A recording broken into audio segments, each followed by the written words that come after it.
श्री स्वामी समर्थ। तुम्हा सर्वांचं आपल्या यूट्यूब चॅनलवरती मी अगदी मनापासून स्वागत करते। तुमच्या मनातील सर्व चांगल्या इच्छा स्वामी महाराज पूर्ण करोत हीच स्वामींच्या चरणी प्रार्थना करते आणि आजच्या व्हिडिओला सुरुवात करते। उद्या आहे वैकुंठ चतुर्दशी आणि त्रिपुरारी पौर्णिमा। तर या दिवशी आपल्याला आपल्या मुलांवरून एक वस्तू ओवाळून टाकायची आहे, ज्यामुळे आपल्या मुलांवरील संकटे, दुःखे, अडचणी ज्या काही आहेत तर त्या दूर होतील आणि मुलांची अभ्यासामध्ये, नोकरीमध्ये प्रगती होईल। आपल्या मुलांना अभ्यासामध्ये हवी तशी मार्क्स मिळत नसतील, त्यांची अभ्यासामध्ये विशेष अशी प्रगती नसेल किंवा वाचलेले त्यांच्या लक्षात राहत नाही, परीक्षेच्या वेळेला त्यांची स्मरणशक्ती जी आहे तर ती कमजोर होत असेल, तरी तुम्ही हा उपाय करू शकता। त्यांच्या जीवनामध्ये काही अडचणी असतील तरीसुद्धा हा उपाय जर आपण केला तर नक्कीच त्यांच्या जीवनातील ज्या अडचणी आहेत तर त्या कमी व्हायला मदत होते। काही उपाय जे आहेत तर ते विशिष्ट तिथींना केले जातात, म्हणजे जसं की चतुर्दशी असेल, एकादशी असेल, पौर्णिमा, अमावस्या, तर अशा विशिष्ट दिवशी जर आपण हे उपाय केले तर त्याचे निश्चितच फळ हे आपल्याला मिळत असते। परंतु हे उपाय करताना आपण फक्त एकदा उपाय केला आणि आपल्याला लगेच रिझल्ट मिळाला असे होत नाही। कधी तुम्ही एकदा, कधी दोनदा उपाय केल्यानंतर तुम्हाला रिझल्ट मिळतो, तर तुम्हाला या उपायांमध्ये सातत्य ठेवायचं आहे। हा जो उपाय आजच्या व्हिडिओमध्ये मी सांगणार आहे, हा उपाय आपण प्रत्येक शनिवारी सुद्धा करू शकतो, तसेच पौर्णिमेला, अमावस्येला सुद्धा करू शकतो।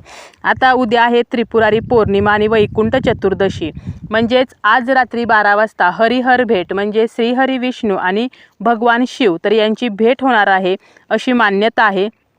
त्यामुळे या दिवशी म्हणजे वैकुंठ चतुर्दशीच्या दिवशी उद्या रविवारी आपण विष्णूंना बेलपत्र अर्पण करू शकतो आणि शिवांना तुळस अर्पण करू शकतो। त्रिपुरारी पौर्णिमा हा एकच दिवस असा आहे की या दिवशी आपण विष्णूंना बेलपत्र वाहू शकतो आणि शिवांना तुळस अर्पण करू शकतो। त्यामुळे आपल्याला काय करायचं आहे तर सर्वप्रथम आपल्याला उद्या सकाळी लवकर उठायचं आहे। त्यानंतर आपली नित्यकर्म आटोपून आपल्याला देवपूजा करायची आहे। उद्या आपल्याला सर्व देवांची विधिवत पूजा करायची आहे, म्हणजे सर्व देवांना आपल्याला पंचामृताने अभिषेक करायचा आहे। पंचामृत आणि स्वच्छ पाण्याने अभिषेक केल्यानंतर विधिवत पूजा करायची आहे। माता लक्ष्मीची, विष्णूंची विधिवत पूजा करायची आहे। त्याप्रमाणेच आपल्याला गणपती बाप्पा आणि शिव तर यांची सुद्धा विधिवत पूजा करायची आहे। यानंतर आपल्याला शिवलिंगावरती एक तुळशीचं पान ठेवायचं आहे आणि एक बेलपत्र हे आपल्याला विष्णूंना अर्पण करायचं आहे। त्यानंतर या उपायासाठी तुम्हाला मध सुद्धा लागणार आहे। तुमच्याकडे जी काही मधाची बॉटल असेल, भरणी असेल तर ही घ्यायची आहे आणि तुम्ही जेव्हा विष्णूंना बेलपत्र अर्पण करत आहात तर तेव्हा तुम्ही विष्णू सहस्रनामाचे पठण करा किंवा तुम्ही विष्णूंचे जे तुम्हाला कोणते नाव येते तर त्या नावाचा तुम्हाला जप करायचा आहे। किमान तुम्ही 108 वेळेला विष्णूचं कोणतंही नाव घ्या आणि हे बेलपत्र जे आहे तर ते विष्णूंना अर्पण करा आणि तुम्हाला नमः शिवाय म्हणजे स्त्रियांनी नमः शिवाय आणि पुरुषांनी ओम नमः शिवाय हा जप करत तुळशीपत्र जे आहे तर ते आपल्याला शिवांना अर्पण करायचं आहे। थोडा वेळ हे तुळशीपत्र आणि बेलपत्र तसेच महादेवांच्या पिंडीवरती आणि विष्णूंजवळ राहू द्यायचं आहे आणि यानंतर थोड्या वेळाने ते आपल्याला उचलायचं आहे आणि मधाची जी आपली भरणी आहे तर यामध्ये हे बुडवून ठेवायचं आहे। हे जे पान आपण यामध्ये ठेवलेलं आहे म्हणजे तुळशीचं पान आणि बेलाचं पान तर हे आपल्याला या भरणीमध्ये वर्षभर तसंच राहू द्यायचं आहे आणि यातील मध हा रोज आपल्या मुलांना थोडा थोडा खायला द्यायचा आहे। अगदी तुम्ही बोटावरती थोडासा मध घेतला आणि आपल्या मुलाच्या जिभेवरती जरी ते बोट ठेवलं तरीही चालेल, परंतु आपल्याला वर्षभर ही गोष्ट करायची आहे। यामुळे नक्कीच तुमच्या मुलांची स्मरणशक्ती जी आहे तर ती सुधारते, त्यांना विष्णूंचा आशीर्वाद मिळेल, त्याप्रमाणेच शिवांचा सुद्धा आशीर्वाद आपल्या मुलांना मिळेल। त्यांच्या जीवनातील जी काही अडचणी आहेत, ज्या काही समस्या आहेत तर त्या समस्यासुद्धा कमी व्हायला या उपायाने नक्कीच मदत होते। आता पाहूया की आपल्याला या दिवशी मुलांवरून ओवाळून कोणती एक वस्तू टाकायची आहे। आता हा जो उपाय आहे, अगोदरचा जो उपाय सांगितला आपल्याला मधाच्या भरणीमध्ये जे आपल्याला बेलपत्र, तुळशीपत्र ठेवायचं आहे, हा उपाय आपल्याला सकाळी करायचा आहे आणि दुसरा जो उपाय आहे, जी वस्तू आपल्याला मुलांवरून ओवाळून टाकायची आहे तर हा उपाय आपल्याला संध्याकाळी प्रदोषकाळी तिन्ही सांजेला करायचा आहे। यासाठी तुम्हाला लागणार आहे ते म्हणजे तुम्हाला खडे मीठ लागणार आहे। खडे मिठाचे आपल्याला 3 खडे घ्यायचे आहेत आणि त्याप्रमाणेच 5 वाळलेल्या लाल मिरच्या ज्या आहेत तर त्या घ्यायच्या आहेत आणि तुम्ही यामध्ये थोडीशी मोहरी घेतली तरीही चालेल आणि नाही घेतली तरीही चालेल। फक्त 5 मिरच्या आणि 3 खडे मिठाचे खडे घ्यायचे आहेत। आपल्या मुलाला किंवा मुलीला आपल्याला पूर्व दिशेला तोंड करून बसवायचं आहे। हा जो उपाय आहे तर तो घरातील कोणीही मोठी व्यक्ती करू शकते, आई करू शकते, वडील करू शकतात, असं काही नाही की फक्त आईनेच करावा किंवा कोणतीही चुलता असेल, चुलती असेल किंवा आजी आजोबा कोणीही मुलांची नजर काढू शकतात। आपल्याला मीठ आणि या मिरच्यांनी आपल्या मुलांची नजरही काढायची आहे।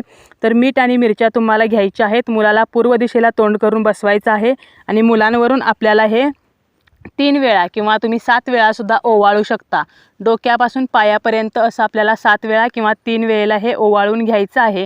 आणि हे तुम्ही जेव्हा ओवाळणार तर त्या अगोदरच तुम्हाला एका भांड्यामध्ये थोडासा अग्नी प्रज्वलित करायचा आहे।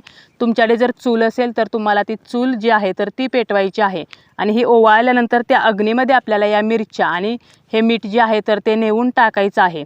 तुम्ही जेव्हा मुलाची नजर काढत आहात तर तेव्हापासून हे अग्नीमध्ये टाकेपर्यंत तुम्हाला काहीही बोलायचं नाही आणि हे अग्नीमध्ये टाकल्यानंतर त्या मुलाला त्या ठिकाणावरून उठायला सांगायचं आहे।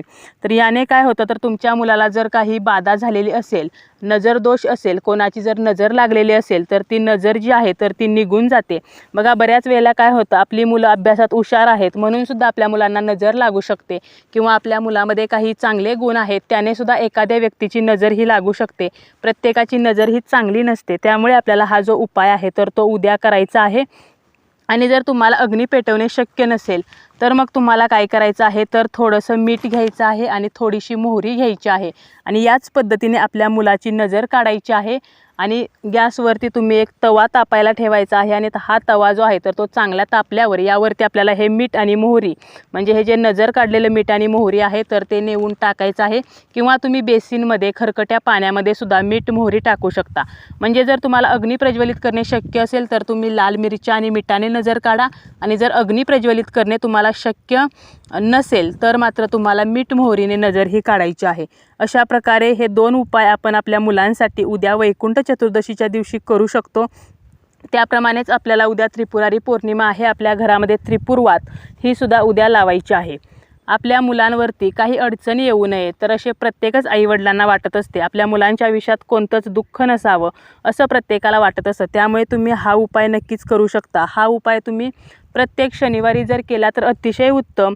म्हणजे जर तुमच्या मुलाला कोणाची नजर लागली तर ती ताबडतोब निघून जाईल किंवा तुम्ही प्रत्येक अमावस्येला करू शकता, पौर्णिमेला करू शकता। विशिष्ट अशा ज्या तिथी आहेत तर त्या तिथींना आपण असे जे उपाय आहेत तर ते करायचे आहेत। फक्त हा उपाय एकदा केला आणि बस झालं असं नाही तर तुम्हाला यामध्ये सातत्य ठेवायचं आहे। तुम्हाला सतत हा उपाय करायचा आहे। अगदी तुम्ही महिन्यातून एकदा प्रत्येक अमावस्येला जर या प्रकारे आपण आपल्या मुलांची नजर काढली तरी सुद्धा चालेल। तर अशा प्रकारे आपल्या मुलांची नजर काढायची आहे आणि ज्या मधामध्ये आपण बेलपत्र आणि तुळशीपत्र ठेवलेला आहे तर हा मध जो आहे तर तो सुद्धा रोज मुलांना खायला द्या। रोज देणे शक्य नसेल तर 4 दिवसातून एकदा परंतु नक्की द्या, ज्यामुळे त्यांना शिव आणि विष्णूंचे आशीर्वाद मिळतील आणि त्यांची अभ्यासामध्ये प्रगती होईल। नोकरीमध्ये जर काही अडचणी येत असतील तर त्या अडचणीसुद्धा कमी होईल आणि मनासारखी नोकरी मिळेल।